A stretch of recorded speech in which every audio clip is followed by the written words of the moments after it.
Hello అండి. మనందరికీ చద్దన్నం గురించి తెలిసిందే కదండీ! చద్దన్నం వల్ల చాలా చాలా ఉపయోగాలున్నాయి.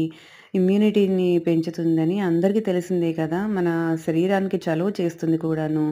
అలాగే పెద్దల మాట చద్ది మూట అని ఊరికే అనరు కదండీ! చద్దన్నంలో ఎన్నెంత విలువైన పోషకాలున్నాయి. ఎంత విలువైనదో చద్దన్నం.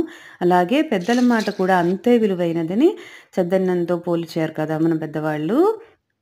అలాగే ఎప్పుడూ కూడా మనం చద్దన్నాన్ని రైస్‌తో చేసుకుంటాం కదండీ సహజంగా. నేను జొన్నలతో చేశానండి. 6, 7 గంటలు నానబెట్టుకోవాలి జొన్నల్ని మంచిగా. తర్వాత నేను పొడి చేసుకున్నాను ఇంట్లోనే చక్కగా. దాన్ని ఉడికించుకున్నానండి. అలాగే ఇంకా మామూలు ప్రాసెసే అండి. ఇంకా మన మనం ఎలా చేసుకుంటామో చద్దన్నానికి అదే పద్ధతిలో చేసుకోవటమేనండి. చూసారా? చాలా చాలా బావుంటుందండోయ్ జొన్నలతో కూడా.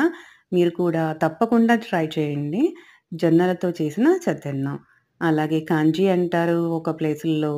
ఆహ్, ఇంకొక ప్లేసుల్లో అదన్నా చద్దన్నం అంటారు. చూస్తున్నారు కదా! అలాగా ఉల్లిపాయలు, మనకి నచ్చిన ఆవకాయ, ఎలాగైనా మనకి నచ్చినట్టు మనం తినొచ్చు కదా! చాలా చాలా బావుంటుందండోయ్! మీరు కూడా ట్రై చేసి జొన్నలతో కూడాను నాకు ఎలా ఉందో చెప్పండి. ఎందుకంటే జొన్నలు కొంచెం మనకి మధుమేహానికి కూడా చాలా మంచిది కదండీ! జొన్నలనేవి. అందుకని రైస్‌తో కాకుండా కొంచెం మనం జొన్నలతో కూడా ట్రై చేయొచ్చండి. చాలా బావుంది. తప్పకుండా ట్రై చేయండి. సబ్స్క్రైబ్ చేసుకోవడం మర్చిపోవద్దండోయ్! Thanks for watching. Subscribe my channel. Bye bye.